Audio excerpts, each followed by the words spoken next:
This next pose is twisting half moon. This is a more advanced pose that you can come into a couple different ways. The first is from regular half moon. I often prefer to come into it though from another closed hip pose. So we'll start from twisting triangle here. So stepping the left foot back, squaring our hips. This is called closed hips when they're square, not open to the side, but square to your front.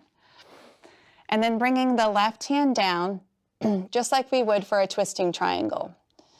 So right hand stays on right hip, left hand is down on your foot, your ankle, the floor, just hanging out here for a moment, letting your body transition.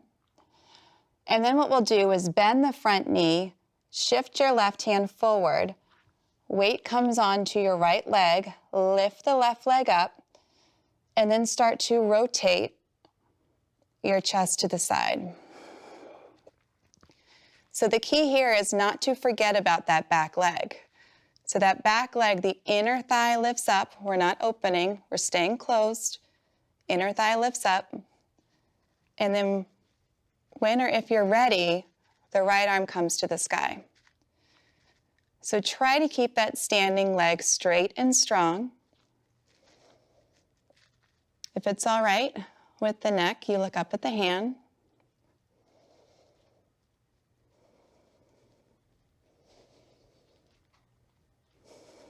And you breathe. Release the right hand down. Release the back foot down.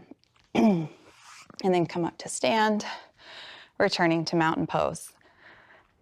Taking the other side, right leg steps back. Both hip bones face forward. So right hip bone's really pushing forward, left is pulling back. Start to come down, keeping the left hand where it is. Right hand comes to foot, ankle, or floor. Give yourself a minute just to transition.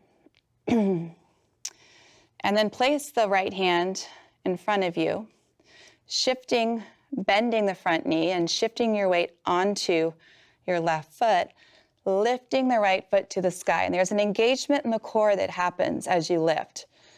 It's not just the leg that's working here, it's the core that's working to support. Then start to twist to your left, extending the left arm, if that's available to you. Gazing up at that thumb, if that's available to you. So there's a lot going on in this pose. You're trying to remember to lift that back leg. You're trying to remember to press down into the front foot, to open the spine, opening the chest towards the ceiling. You're trying to remember to breathe.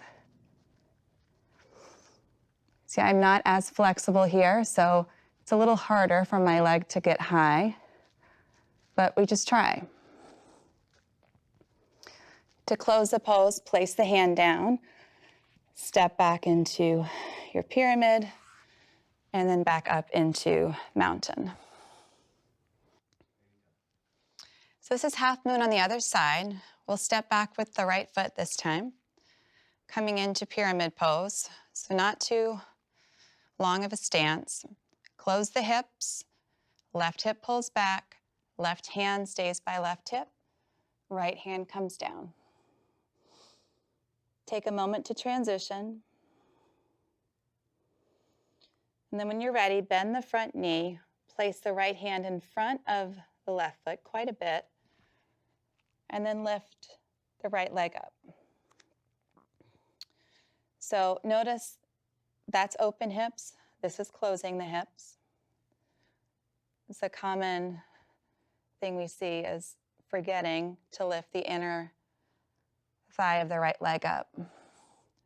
As you begin to twist, the left arm comes towards the sky, if that's available to you. Really feel the engagement of the core pulling in here. So there's a lot going on. There's the standing leg straight and strong. There's the right leg engaged, so lifting inner thigh to the sky.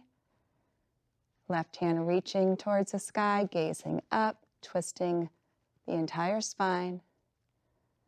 And then releasing it down, stepping back into pyramid pose. And then up into mountain.